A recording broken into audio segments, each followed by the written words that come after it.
Hello नमस्कार मेरे प्यारे सभी साथियों, आप सभी का स्टार परिवार में स्वागत है। दोस्तों, आप सभी जानते हैं कि आपकी परीक्षाएं बिल्कुल नज़दीक आ गई हैं और आप सभी लोग अपनी तैयारी में लगे हुए हैं।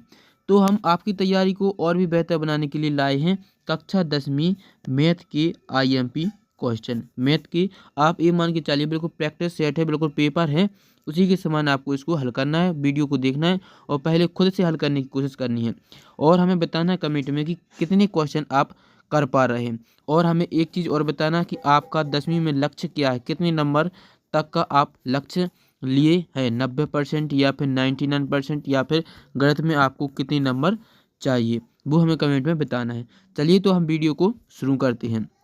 अब देखिए, आपका पहला प्रश्न अध्याय 1 से पहला प्रश्न ये रहा। पहला प्रश्न क्या है, आपको एचसीएफ दिया है 306 और 657 का 9। तीन संख्या 306 और 657, 306 और 657 का एचसीएफ कितना दिया है, 9 दिया है। और एलसीएम कितना दिया है, 306 और 657 का हम एलसीएम क्या करना है, एलसीएम निकालना है। क्या निकालना है हमें, एलसीएम निकालना है। कैसे करेंगे, तो आपने एक सूत्र याद किया होगा। सूत्र याद किया है आपने, क्या होता है, दो संख्याओं का गुणनफल। क्या होता है, दो संख्याओं का गुणनफल किसके बराबर होता है, यह एलसीएम और उनके एचसीएफ के बराबर होता है।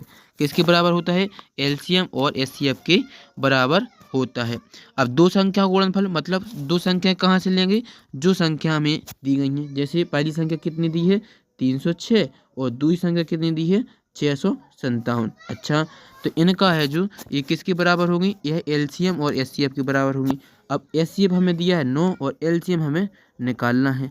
ठीक है, जो जो प्रश्न में दिया है वो हमने यहाँ पर मान रख दिया है। अब बस हम इनको हल करते हैं। चलिए तो काटते हैं पहले। तो क्या हो जाएगा, 306 गुणा 657 बटी में क्या आ जाएंगे, 9, बराबर में रहेगा एलसीएम। ठीक है, आया इतना समझ में। अब इसको आपको काटना है, काटेंगे, नोट से काटेंगे, 9 एकम 9, इसको काटिए, 9 तीरी 27 और बचेंगे कितने, 3, हो जाएंगे 36, 9 चौके 36। अब 657 में आपको 34 से गुणा कर देना है। क्या करना है, गुणा। 4 से गुणा कर 4 सत्ते 28 की 8, हाथ लाइन 2, 4 पंचे 20 और 2 22 की 2, हाथ लाइन 2, और 4 6 24, 24 और 2 26। फिर आपको 3 से भाग लगाना, 3 से गुणा करना, 30 सत्ते 21 की 1, हाथ लाइन 2, 3 5 15 2 17 की 7, हाथ लाइन 1, 3 6 18 18 और 1 19। फिर आपको इनको जोड़ देना है, तो जो भी आंसर आएगा वो आपका आंसर हो जाएगा। ठीक है, यह इसका हल करने का तरीका है और आपसे हमें आशा है कि आपसे ये क्वेश्चन बन गया होगा। यदि आपको पहला क्वेश्चन समझ में आ गया है तो चैनल को लाइक करें और वीडियो को शेयर भी करें ताकि आपके अन्य दोस्त भी इस वीडियो को देख पाएँ और सवालों को हल कर पाएँ। चलिए तो हम दूसरा प्रश्न देखते हैं। ये रहा आपके सामने दूसरा प्रश्न। दूसरा प्रश्न क्या है, निम्न द्विघात बहुपद के शून्य ज्ञात कीजिए, शून्यकों के गुणांकों के बीच सत्यता की जांच भी करना है। क्या करना है, पहले हमें शून्यंक निकालना है, फिर हमें इसकी सत्यता की जांच करनी है। चलिए तो हम इसको कैसे करते हैं वो देखिए। पहले कितना लिखा है, एक्स वर्ग माइनस की 2x माइनस की 8। तो पहले हम इनके शून्यक निकालेंगे। शून्य कैसे निकालते हैं, आप सभी जानते हैं शून्य कैसे निकालते हैं। जैसे पहले लिखेंगे हम एक्स वर्ग। देखो पहले हम क्या देखेंगे, एक्स वर्ग का गुणांक, एक्स वर्ग गुणांक क्या है, 1 है। तो हम पहले 1 का 8 में गुणा करेंगे तो कितना मिलेगा हमें, 8। अब हमें एक ऐसी संख्या सोचनी है कि गुणा करने पर हमें कितनी प्राप्त हो, 8, और उसी को जोड़ने घटाने पर हमें माइनस की 2 प्राप्त हो। तो आप पहले देखिए 8 की गुणनखंड यानी 8 किस किस में आता है। आप कहें सर 2 का गुणा यदि 4 में कर दें तो 8 आ जाएगा, बिल्कुल सही सोचा। अब क्या 2 और 4 को जोड़ या घटाए पे -2 बच रहा है। आप कहें हाँ सर, यदि हम 4 को -4 ले लें और 2 को ले लें +2 तो यह संख्या -2 बन जाएगी। तो बिल्कुल आप सही सोच रहे हैं, ऐसे ही आपको करना है। तो पहले हम क्या करेंगे, सबसे पहले यहाँ पर लिखेंगे, जैसे पहले वाला गुणांक कितने लिखेंगे, एक्स वर्ग लिखेंगे, माइनस बड़ी संख्या लिखेंगे 4x। ठीक है, फिर लिखेंगे प्लस की 2x और माइनस की रहेगा 8। ठीक है, इतना आपने किया होगा, कर लिया आपने इतना। अब क्या करना है आपको, देखिए इसको हम साफ कर रहे हैं। जैसे हम इसको अब क्या करेंगे, आपको इनको 2 कोष्ठक में बांट देना है।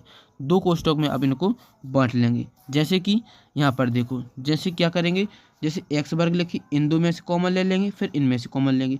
जैसे एक्स वर्ग माइनस 4x, यहाँ से हम एक्स कॉमन ले लेंगे तो क्या बचेगा, अंदर एक्स बचेगा माइनस यहाँ पर बचेगा 4। ठीक है, अब यहाँ से हम 2 कॉमन लेंगे तो क्या बचेगा, एक्स माइनस की 2 चौकी 8। ठीक है, इतना आपको समझ में आ रहा होगा। आप क्या करेंगे, एक अंदर वाला कोष्टक और एक बाहर वाला कोष्टक। तो अंदर माने एक्स माइनस 4 का एक कोष्टक अलग लिखेंगे और लिखेंगे एक एक्स प्लस 2 का अलग कोष्टक। ठीक है, अब क्या करेंगे, हम इनको बराबर करेंगे 0 की। यदि हम एक्स माइनस 4 को 0 के बराबर करेंगे तो कितना आएगा एक्स का मान, आपका आंसर 4 आ जाएगा, बिल्कुल सही। और यदि हम एक्स प्लस 2, यदि हम एक्स प्लस 2 को 0 के बराबर करेंगे तो एक्स का मान कितना आ जाएगा, माइनस की 2। एक्स का मान कितना आ जाएगा, फिर माइनस की 2 आ जाएगा। तो ये हमारा माइनस में आंसर है, इसलिए ये मान, अब ये हमारा क्या हो गया, दूसरा वाला माने दूसरा गुणांक हो गया। ठीक है, एक शून्यक हो गया प्लस के 4 और दूसरा शून्यक हो जाएगा माइनस की 2। अब हमें क्या करना है, इसके गुणांकों की सत्यता की जांच करनी है। क्या करनी है, सत्यता की जांच। जैसे आप जानते हैं शून्यकों का योगफल यानी अल्फा प्लस बीटा का मान क्या होता है, माइनस बी बटे ए, यही होता है ना। हाँ, तो अल्फा का मान कितना आ गया हमारा 4, एक शून्य कितना आ गया 4 और दूसरा शून्य कितना आया है माइनस की 2। तो माइनस की 2 रखेंगे तो प्लस माइनस माइनस बन जाएगा। अब बी का मान कितना है माइनस की 2 और ये एक माइनस पहले से है और एक माइनस और लगाएंगे तो माइनस के 2 हो जाएंगे। बटी में ए का मान कितना है, ए का मान 1 है। अब 4 में से ए का मान यहाँ से हमने लिया है, 4 में से 2 घटाएंगे तो क्या बचेगा 2 और ऋण का गुणा करेंगे तो क्या बन जाएगा धन की 2। ठीक है, 2 दोनों पक्ष कैसे आ गए, बराबर आ गए, यानी यहाँ पर तो हमारा आंसर सही है।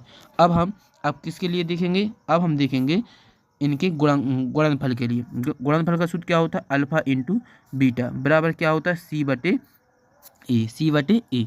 तो अल्फा इंटू बीटा पहला गुणांक लिखेंगे 4 और दूसरा गुणांक कितना लिखेंगे माइनस की 2, कितना लिखेंगे माइनस की 2 बराबर सी का मान कितना दिया है माइनस की 8 लिखेंगे और ए का गुणांक कितना दिया है 1, तो 1 लिखेंगे। ठीक, अब इनका गुणा करेंगे, 4 का 2 में गुणा कर 4 दूनी 8 और माइनस का चिन्ह लगाएंगे बराबर, यहाँ पर क्या बना 8, दोनों गुणांक कैसे आ गए, बराबर आ गए। यानी हमारे योगफल और गुणनफल के लिए दोनों के लिए अल्फा और बीटा के मान सही है। इस तरह से आपको इतना पूरा करना है, तब आपको पूरे नंबर मिलेंगी। ठीक है, आया समझ में। अब हम देखते हैं अगला क्वेश्चन। अगला प्रश्न देखो आप इन क्रमांक पर नहीं जाना, क्योंकि क्रमांक है जो कहीं पर भी कोई भी डले हुए हैं। अब अगला है द्विघात बहुपद ज्ञात कीजिए जिसके शून्यकों का योग और गुणनफल क्रमशः दी गई संख्या। अब हमें जो 4 दिया है ये किसका मान दिया है, यह हमें क्या दिया है, यह हमें दिया है जो 4 दिया है, यह दिया हमें योगफल यानी अल्फा प्लस बीटा का मान दिया है। अल्फा प्लस बीटा का मान कितना दिया है 4, और जो 1 दिया है 1 किसका मान दिया, अल्फा इंटू बीटा का मान दिया है 1। ठीक है, अब इसको अल्फा प्लस बीटा का मान क्या होता है, ऋण के बी बटे ए, क्या होता है ऋण बी बटे ए, किसका इतना यह कितना दिया है 4। अब 4 के देखिए ये 4 दिया है, 4 के बटे में कुछ नहीं तो बटे में 1 मान लेंगे, तो यहाँ से बी का मान कितना निकल आया हमारा माइनस के 4 और ए का मान कितना आ गया 1। ठीक है, अब जैसे अल्फा इंटू बीटा को हल करेंगे तो अल्फा इंटू बीटा क्या होता है सी बटे ए। अब यहाँ पर 1 दिया, बटे में 1 मान लेंगे तो सी का मान कितना आ गया 1 और ए का मान कितना आ गया 1, यानी तो हमारे ए बी सी का मान कितना निकाला है। अब हमें क्या करना है, हमें यह द्विघात बहुपद निकालना। क्या निकालना हमें, द्विघात बहुपद। तो द्विघात बहुपद किस रूप में होता है आप सभी जानते हैं, ई एक्स वर्ग धन बी एक्स धन सी के रूप में होता है। तो ए एक्स का वर्ग मान ए का मान कितना लिखेंगे 1, तो 1 लिखेंगे तो 1 एक्स वर्ग आ जाएगा। ठीक है, धन बी का मान कितना निकला है माइनस के 4, तो माइनस के 4 लिखेंगे और एक्स लिखेंगे। धन सी का मान कितना आ गया 1, तो 1 लिखेंगे।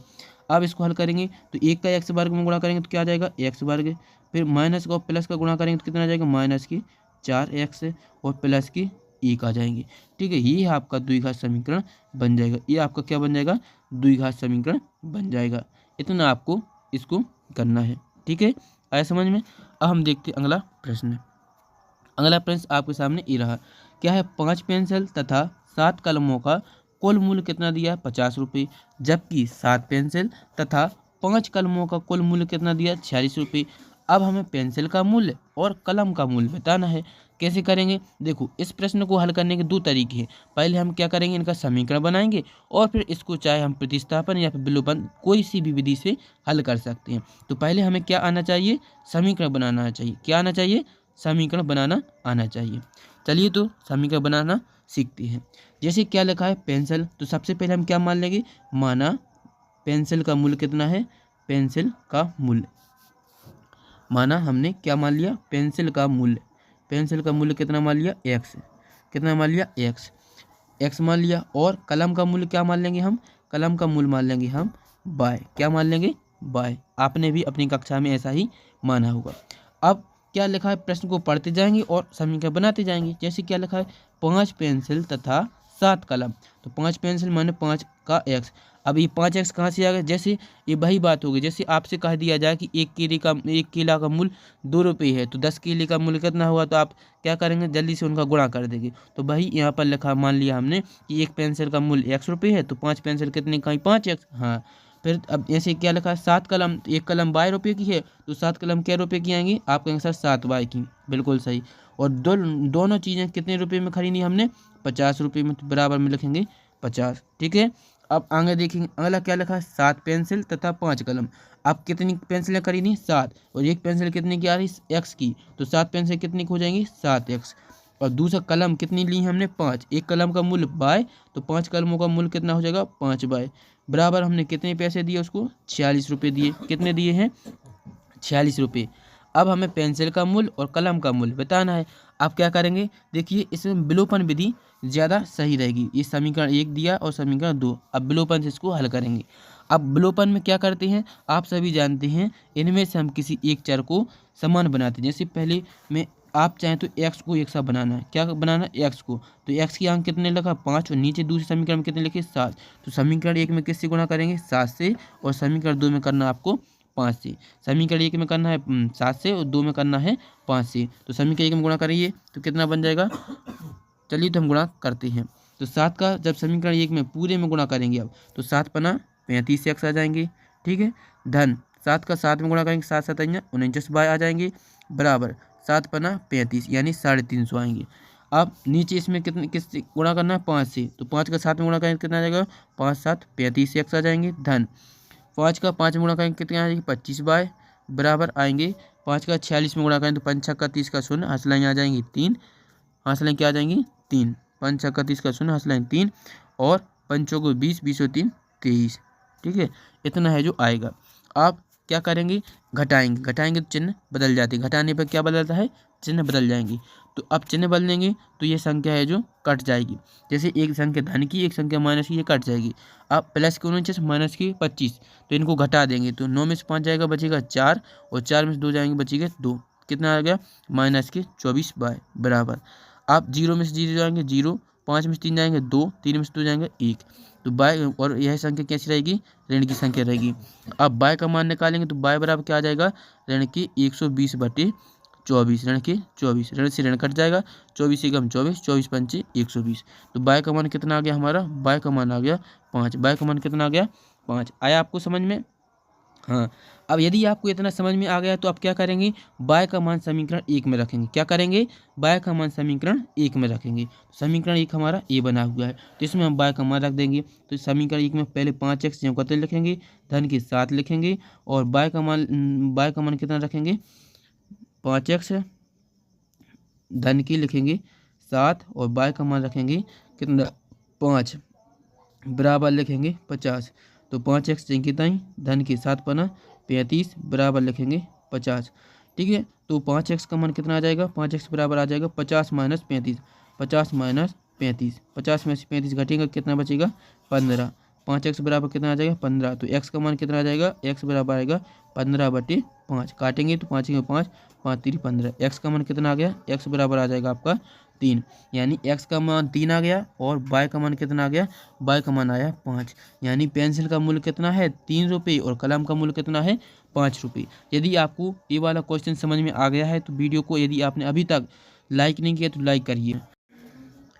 अब हम इस क्वेश्चन को करते हैं। अब इसमें क्या करना है, 2 क्रमागत धनात्मक पूर्णांक को गुणनफल कितना दिया, 306। तो सबसे पहले अब हमें पूर्णांक तो ज्ञात नहीं है कि कौन से पूर्णांक है, यदि बता देते तो हम वैसे कर लेते, लेकिन हमें पूर्णांक ही नहीं पता, तो क्या मान लेंगे हम, x मान लेंगे। तो माना हमने पहला पूर्णांक कितना मान लिया हमने, माना पहला पूर्णांक कितना मानेंगे हम, माना पहला पूर्णांक x है, कितना मान लिया हमने, x, माना पहला पूर्णांक कितना मान लिया, x है।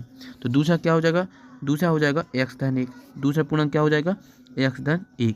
अब दो क्रमागत धनात्मक पूर्णांकों का गुणनफल दिया है, तो x का गुणा किस में करेंगे हम, x का गुणनफल करेंगे x धन 1 में, बराबर में कितना लगेंगे 306। तो इसको हम हल करेंगे, x का x में गुणा करें तो कितना आ जाएगा x वर्ग धन x बराबर आएगा 306। तो x वर्ग धन x माइनस आ जाएंगे 306 बराबर में 0। अब आपको इनकी गुणनखंड निकालना है, यानी यही संख्या सोचिए गुणा करे पे 306 मिले और जोड़े घटाए पे 1। तो यही संख्या क्या है, 18 गुणा यदि 17 में करेंगे तो हमें कितना मिलेगा 306, और 18 में 17 घटा देंगे तो 1 मिलेगा। तो क्या आ जाएंगे x वर्ग प्लस की लिखेंगे 18x माइनस की लिखेंगे 17x माइनस की 306 बराबर में लिखेंगे 0। अब एक कोष्टक में यहाँ से हम इतने में से x को कॉमन ले लेंगे, तो x कॉमन लेंगे तो क्या बचेगा x प्लस की 18, और यहाँ से 17 कॉमन ले लेंगे तो क्या बचेगा x माइनस माइनस क्या बनेंगे प्लस, और यहाँ पर क्या आ जाएंगे 18 बराबर आ जाएंगे 0। तो एक कोष्टक अंदर वाला लिखेंगे x प्लस 18 और एक कोष्टक लिखेंगे बाहर वाला x माइनस 17। ठीक है, अब क्या करेंगे, हम इनको एक एक के बराबर 0 के बराबर करेंगे। जैसे पहले हम x प्लस 18 को 0 के बराबर करेंगे तो x का मान कितना आ जाएगा, x प्लस 18 को 0 के बराबर करेंगे तो x का मान आएगा माइनस की 18। ठीक है, और यदि हम x प्लस 17 को बराबर के 0 करेंगे तो x का मान कितना आ जाएगा माइनस की 17। क्या आ जाएगा माइनस की 17। देखिए यहाँ पर गलती हो गई, क्या हो गया, x प्लस 17 नहीं, क्या लिखा है यहाँ पर x माइनस 17, ये माइनस 17 लिखा है।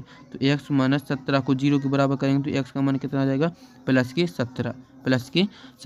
तो माइनस में x का मान आ रहा है तो ये वाला मान नहीं लेंगे, तो x का मान कौन लेंगे हम 17 वाला। तो पहला पूर्णांक कितना हो जाएगा 17 और दूसरा पूर्णांक क्या होगा हमारा 18, दूसरा पूर्णांक हो जाएगा 18 क्योंकि 17 धन 1 कितना हो जाएगा 18।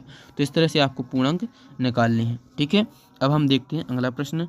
अगला प्रश्न क्या है, समांतर श्रेणी का 31वां पद ज्ञात करना है। 11वां पद 38 दिया है और 16वां पद दिया है 73। 11वां पद कितना दिया है हमें, 11वां पद दिया है हमें 38। ठीक है, और 16वां पद कितना दिया है, 16वां पद दिया है हमें कितना 73। अब हम इन्हीं से हल करेंगे। तो 11वां पद का सूत्र लगाएंगे, 11वां पद बराबर क्या हो जाएगा, 11वां पद बराबर हो जाएगा a plus n minus 1। n का मान रखेंगे 11 माइनस 1 इंटू डी। तो 11वां पद कितना दिया हमें 38 दिया है, तो यहाँ पर लिखेंगे 38 बराबर a धन n का मान 10 d आ जाएगा। ये समीकरण 1 दे देंगे। ठीक है, अब नीचे इसको हल करेंगे तो 16वां पद, तो 16वां पद बराबर क्या आ जाएगा, 16वां पद बराबर आएगा a धन n minus 1 minus 16 minus 1 into D आएगा। ठीक है, तो 16वां पद कितना है, 16वां पद 73 है, तो यहाँ पर लिखेंगे 73 बराबर आ जाएगा a धन के 15 डी। इसको समीकरण 2 दे देंगे। ठीक है, अब क्या करेंगे, इनको ब्लू पेन से हल करेंगे। क्या करेंगे, इनको ब्लू पेन से हल कर देंगे। तो ब्लू पेन से हल, पहला समीकरण जब होते हैं, दूसरा कितना है 73 बराबर आ गया a प्लस के 15 डी। अब इसको क्या करेंगे, घटा देंगे, तो यहाँ पर माइनस, यहाँ पर माइनस, यहाँ पर माइनस। जैसे इसको घटाएंगे तो कितना बचेगा, माइनस के 73 में से आपको 38 घटा देना है। 73 में से कितना घटाना है 38, तो 8 5 13 बचेगा 1 और 35 कितना बचेगा, कितना 25, कितना बचेगा 25। तो यहाँ पर माइनस की 25 आ जाएंगे बराबर, इसको घटाएंगे तो ये संख्या कट जाएगी, इसको घटाएंगे तो माइनस की 5 डी। तो डी का मान कितना आ जाएगा, माइनस की 25 बटे 5, माइनस से माइनस कट जाएगा, 5 के 5 5 25। डी का मान कितना आ गया 5, डी का मान कितना आ गया 5, डी का मान आ गया हमारा 5। अब डी का मान समीकरण 1 में या फिर 2 में रख देंगे, यहाँ पर हम 2 में रख देते हैं। तो 73 बराबर कितना आ जाएगा a धन 15, डी का मान है 5, 15 पौने 75, तो e का मान आ जाएगा 0, e का मान आ जाएगा 0। अब इसी तरह से आपको 31वां पद निकाल लेना है। 31वां पद आपको निकाल लेना है, कैसे निकाल लेंगे 31वां पद, देखिए अभी हम यहाँ पर साफ करना पड़ेगा। जैसे हम इसको साफ कर देते हैं, अब हमें क्या निकालना है इसका 31वां पद, a और d के मान आ गए हैं, a और d के मान हमें 31वें पद में रख देनी है। किस में रखेंगे हम, a और d के मान रखेंगे 31वें पद में। चलिए तो इसको हम यहाँ पर अब हल करते हैं। जैसे आप सभी जानते हैं 31वां पद कैसे निकालेंगे, देखो 31वां पद क्या होता है a plus n minus 1 into D. तो a 31वां पद कितना है, 31वां पद निकालना है, a का मान कितना निकला हमारा, a का मान निकला है 0 और n का मान कितना निकला है 31 लिखेंगे, 31 माइनस 1। d का मान कितना रखेंगे, d का मान रखेंगे 5। इसको हल करेंगे 0 धन 31 में जाएगा 30 गुणा 5, 30 का 5 गुणा करती 5 15। तो 31वां पद कितना होगा, 31वां पद होगा हमारा 150। कितना होगा 150। इस तरह से आपको हल करना है। ठीक है, अगला देखते हैं 8वां प्रश्न।